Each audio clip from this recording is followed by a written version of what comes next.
C'est l'homme d'intérieur que toutes les voitures rêvent d'avoir. Et c'est chez nous, dans le Business Club, qu'il vient révéler ses petits secrets. Il va nous montrer comment faire du luxe un état d'esprit. Tout de suite, Olivier Dayance, le Mr Fashion de Citroën. Et 1993, designer chez Delsay. 1995, responsable artistique du groupe Estée Lauder. 1997, responsable design de Louis Vuitton.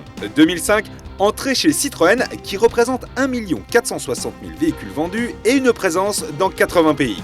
2011, la Citroën DS4 est élue plus belle voiture de l'année au Festival international de l'automobile. Il est dans le Business Club. Olivier Dayance, responsable couleur et matière chez Citroën. Bonjour Olivier. Bonjour. Vous qui vous occupez de la beauté intérieure des voitures, j'aimerais bien savoir ce qu'il y a dans votre voiture à vous. Écoutez, c'est simple, elle est remplie de cuir sur la planche de bord, sur les sièges, sur la console. Également, il y a un tissu au toucher très doux qui confère à l'intérieur un côté très cocon que j'aime bien. Le modèle Olivier Dayance. C'est vrai qu'il a été, entre guillemets, décoré par mon studio pour la série et j'en profite. Alors avec vos 12 créatifs, vous vous occupez en fait de tous les véhicules de la marque. Ça vous vient d'où ça, ce souci du détail? Ça me vient de mes études d'art appliqué où j'ai eu la chance d'avoir un professeur qui m'a jeté mes dessins quand ils n'étaient pas assez précis et quand je n'allais pas assez loin dans les choses. Vos innovations, c'est de travailler donc sur les couleurs et les matériaux. Vous prenez de plus en plus de designers, si j'ai bien compris, qui sont issus de la mode Oui. Pour introduire des matériaux plus luxueux.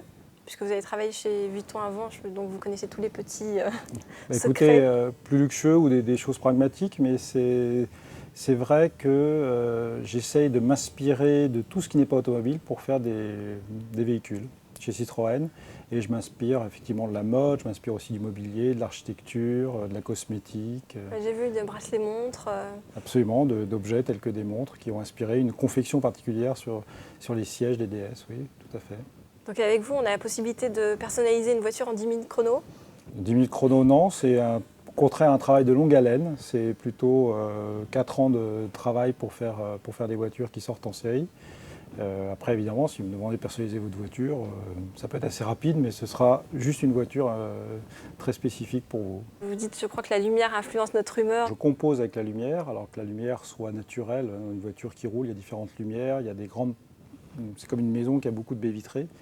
Et la lumière arrive de partout, donc je suis obligé avec les matériaux pour que ça soit élégant et que ça prenne enfin, je suis obligé de composer mes matériaux avec la lumière forcément, et les couleurs bien sûr, les harmonies, et aussi je travaille sur la lumière artificielle, la lumière d'ambiance quand il fait nuit, quand on roule dans sa voiture. C'est important pour nous aussi également.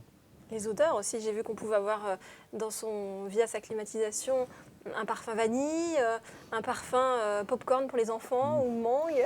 Alors écoutez, c'est vrai qu'on travaille sur globalement 4 des 5 sens. Bien sûr le visuel, obligatoirement. Le toucher est très important aussi pour la marque Citroën.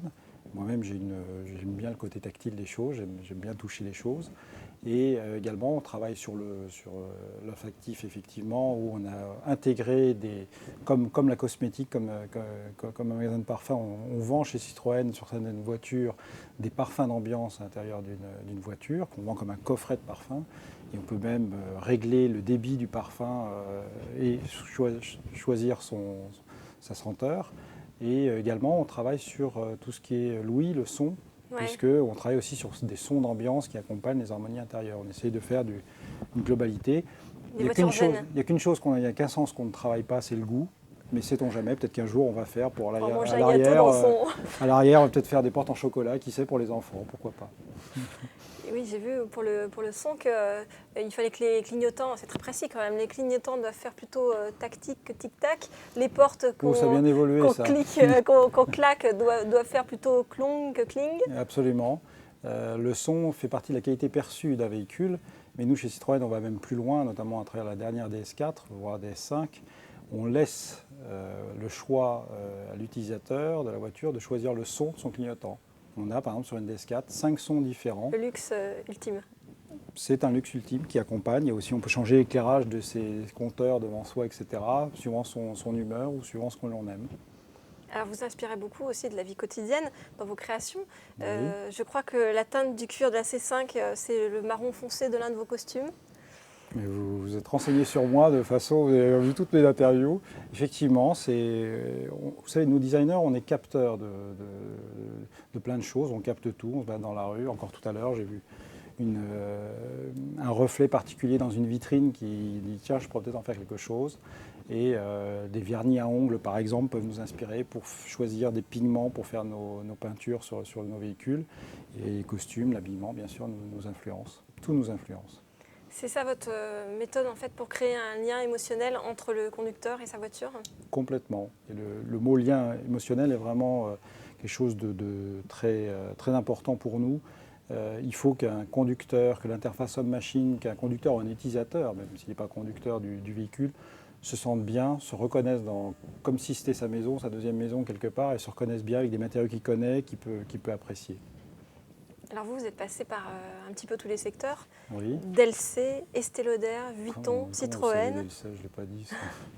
Le grand écart à chaque fois. Écoutez, j'ai fait des études d'art appliqué, j'ai à peine fini, voire même, j'ai même pas fini mes études d'art appliqué, que j'étais déjà décorateur indépendant, oui, à l'école Boulle, décorateur indépendant, donc je faisais déjà des chantiers pour des bureaux de direction assez rapidement. Après, j'ai fait ce qu'on pourrait appeler aujourd'hui une start-up avec des copains pour éditer des lignes de bagages un peu particulières, qui ont un beau succès, ma foi, à l'époque. Et puis après, je suis rentré dans une petite PME, puis après une PME plus grande, plus internationale, puis après Estée Lauder, donc un grand groupe international de cosmétiques américain, et puis LVMH à travers Louis Vuitton Maltier, et maintenant Citroën. Donc des secteurs très différents. Au fond, vous êtes un peu un homme de défi. Je me remets en question, j'aime bien ça. Et j'avoue que le dernier défi, quitter LVMH, je dirais un fauteuil assez confortable de chef de groupe design chez Louis Vuitton pour aller chez Citroën, reprendre un challenge, un milieu que je ne connaissais pas du tout. Ça vous a redonné un coup de fouet? C'était un risque, il faut prendre des risques des fois. Mes collègues de Vuitton m'ont dit mais t'es fou, tu vas tomber dans l'industrie lourde, la sidérurgie, etc. J'ai dit bah, écoutez, on verra si j'arrive à faire quelque chose de bien, j'en serai très fier. C'est ça, votre conseil, c'est de savoir repartir à chaque fois d'une page blanche et de prendre ce que le hasard vous amène? Le hasard, ou des fois, il faut même aller chercher le hasard. Si je suis chez Citroën, ce n'est pas complètement par hasard, parce que... Parce que vous êtes passionné de l'automobile?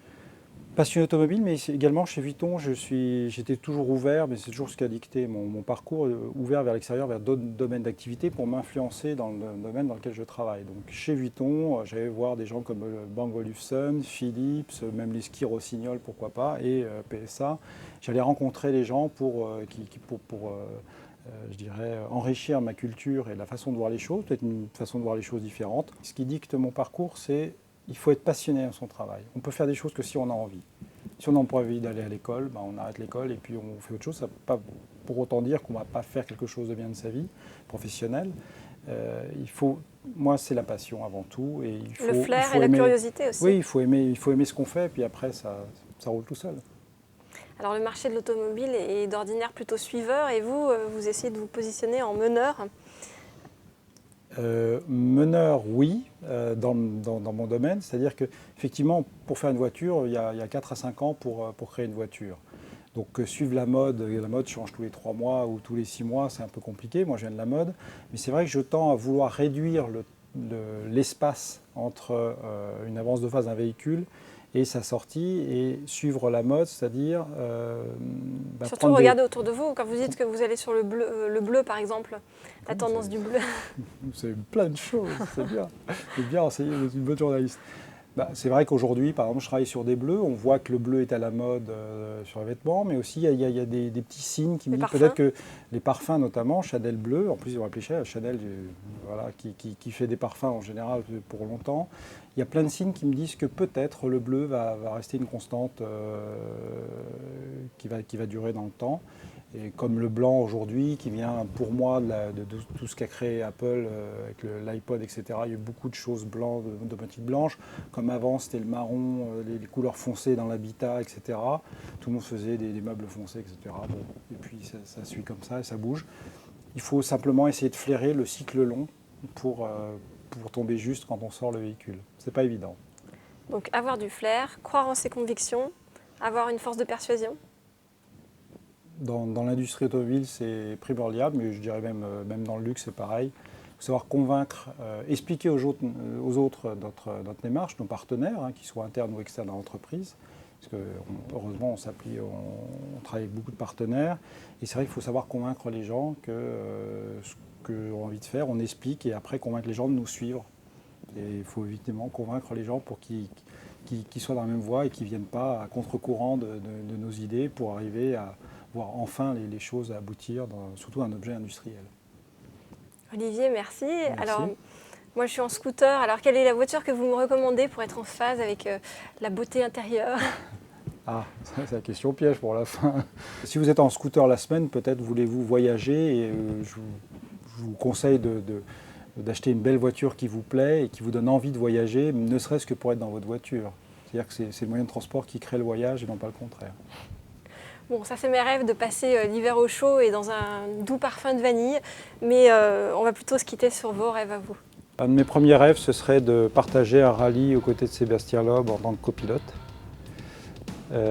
Deuxième rêve encore professionnel serait de faire en sorte que l'image de marque des voitures Citroën progresse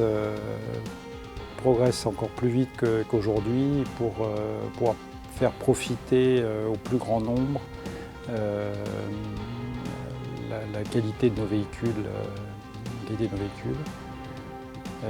Rêve personnel serait de construire une villa très contemporaine, une espèce de cube dans les Calanques en face de la mer, complètement isolé. Et mon dernier rêve serait sans doute de faire le tour du monde, différents moyens de transport, bateaux, avions, mais pendant plusieurs années pour voir le monde entier.